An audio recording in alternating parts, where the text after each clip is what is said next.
अरे भाभी, आप फिर घर के काम करने में लग गई। कितनी बार कहा है आपसे कि ऐसी हालत में कोई काम मत करिए, चुपचाप से यहाँ बैठ जाइए और ये दूध पीजिए। यशोदा, तुम हो तो मेरी देवरानी, लेकिन ख्याल बिल्कुल एक माँ की तरह रखती हो।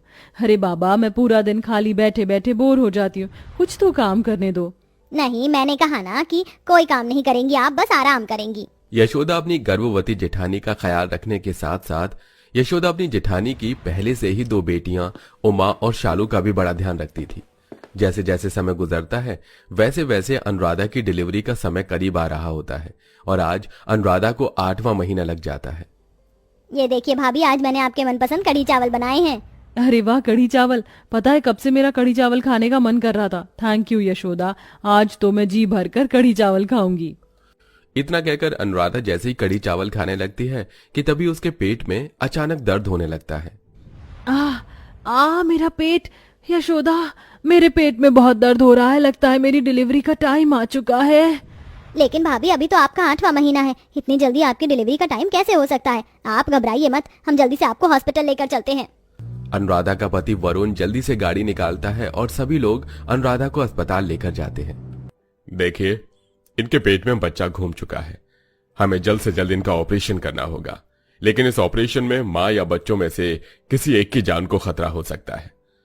डॉक्टर साहब, मैं आपके सामने हाथ जोड़ता हूँ, मेरे बच्चे और मेरी पत्नी दोनों को बचा लीजिए। अस्पताल के सभी सीनियर्स डॉक्टर मिलकर अनुराधा का सी सेक्शन करते हैं। इस ऑपरेशन में अनुराधा अपनी तीसरी बेटी को जन्म देती है। अनुराधा की बेटी तो सही सलामत होती है, लेकिन अनुराधा की हालत अब धीरे धीरे खराब होने लगती है। डॉक्टर के लाख कोशिशों के बाद भी वो अनुराधा को नहीं बचा पाई। अरे, मेरी अनुराधा मुझे छोड़कर नहीं जा सकती। भगवान, तूने क्यों मेरी अनुराधा को मुझसे छीन लिया?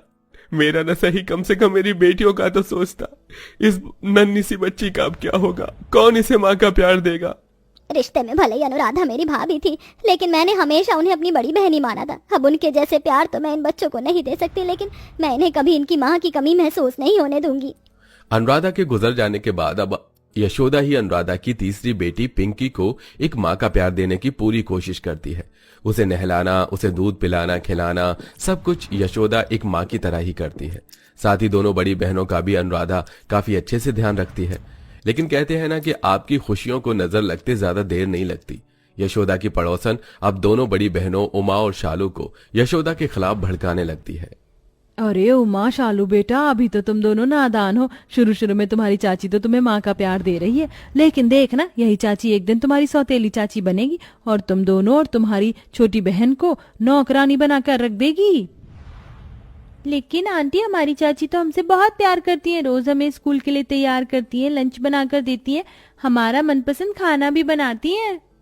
अरे शालू बेटा, अभी तुम इस षड्यंत्र को समझने के लिए काफी छोटी हो। तुम्हारी चाची जिन हाथों से तुम्हारे बाल बनाती है ना, उन्हीं हाथों से एक दिन तुम्हारा गला घोटेगी। दोनों पड़ोसन शीतल, मेघा, उमा और शालू के दिमाग में उनकी चाची के खिलाफ जहर भरने में जरा भी कमी नहीं छोड़ती। दोनों ही बहनें काफी छोटी होती हैं, इसलिए वो बड़ी आसानी से उनकी बातों में आ जाती हैं और अब अपनी माँ जैसी चाची से नफरत करने लगती हैं। अरे उमा, शीतल, तुम दोनों ने कल की ये गंदी यूनिफॉर्म क्यों पहनी है? तुम्हारी दूसरी यूनिफॉर्म मैंने निकालकर प्रेस करके तुम्हारी बेड पर रखी थी। आपको हमारे लिए ये सब करने की कोई जरूरत नहीं है। आप हमारी माँ नहीं चाची हो, तो चाची बनकर रहो, हम अपना काम खुद कर सकते हैं। इतना कहकर उमा और शालू दोनों उस गंदी यूनिफॉर्म को पहनकर स्कूल के लिए निकल जाती हैं।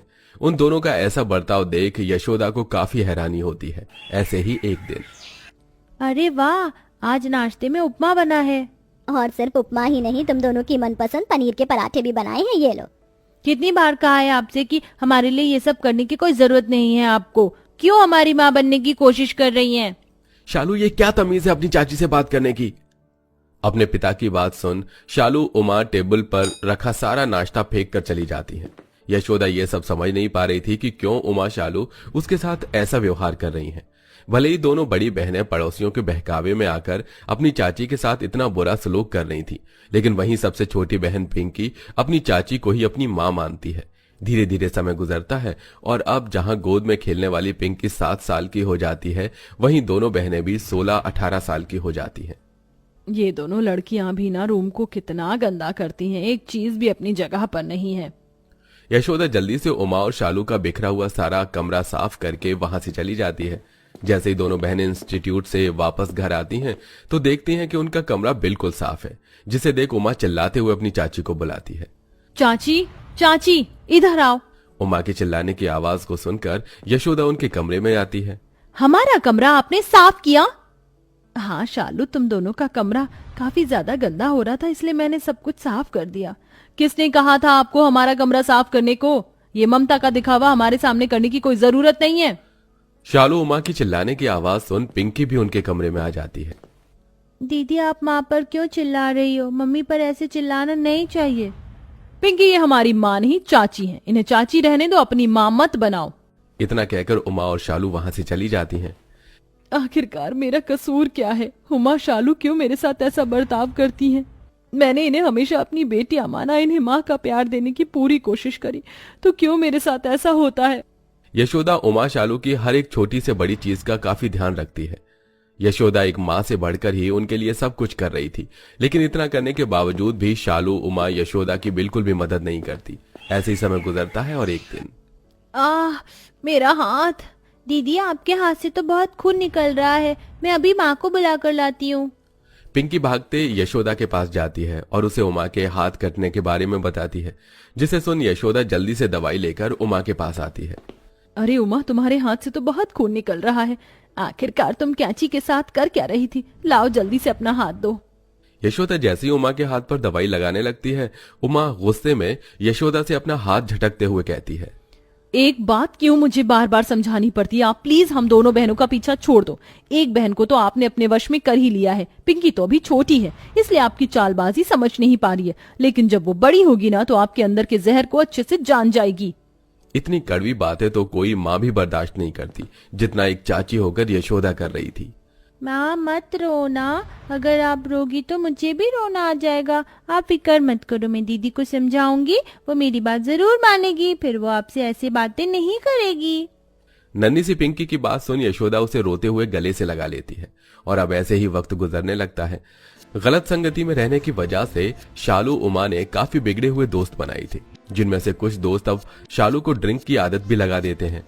देर रात शालू नशे की हालत में घर लौटती है, जिसे देख यशोदा, बदतमीजी की भी हद होती है, इतनी कम उम्र में अब तुमने शराब पीना भी शुरू कर दिया है।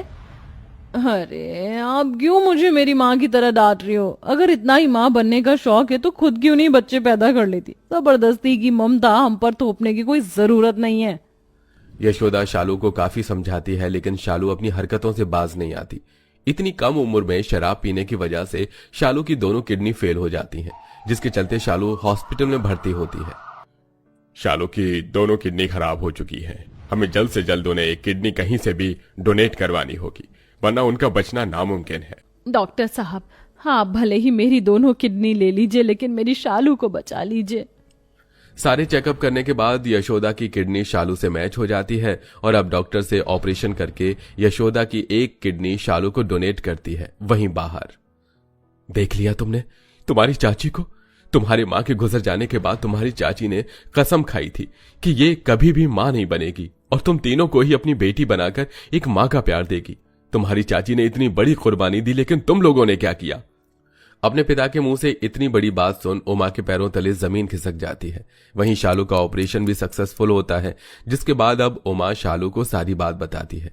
दोनों ही बहनों को अपनी गलती का एहसास होता है और यशोदा से वो माफी मांगती है। चाची, हमें माफ कर दीजिए, हम नहीं जानते थे कि आपने हमारे लिए इतनी बड़ी कुर्बानी दी है।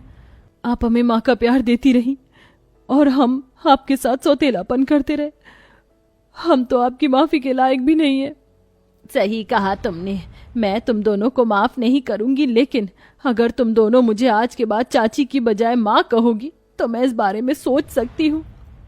यशोदा की बात सुन दोनों बहनें जाकर अपनी चाची के गले लग जाती हैं, जिसे देख पिंकी, अरे आप लोग तो मुझे भूल ही गए, लगता है अब मुझे यहाँ से जाना होगा। पिंकी की बात सुन सभी हंसने लगते हैं। यशोदा उसे गोद में उठा लेती है, जिसके बाद अब वो सब एक साथ हंसी खुशी रहते हैं। तो दोस्तों, देखा आपने, हमें किसी से उतनी ही नफरत करनी चाहिए जिससे बाद में पछतावा ना हो। जैसा कि हमारी स्टोरी की इन दो बहनों ने अपने पड़ोसियों के बहकावे में आकर अपनी चाची माँ से नफरत की, लेकिन कहते हैं ना, अंत में अच्छाई बुराई पर भारी पड़ जाती है। जैसा कि यशोदा की माँ अपनी बेटियों पर भारी पड़ी और यशोदा की ममता के आगे उनकी नफरत कम हुई, तो कैसी लगी आपको हमारी ये कहानी, हमें कमेंट करके जरूर बताइए और ऐसे ही इंटरेस्टिंग वीडियोस के लिए हमारे चैनल को सब्सक्राइब करना बिल्कुल मत भूलिए।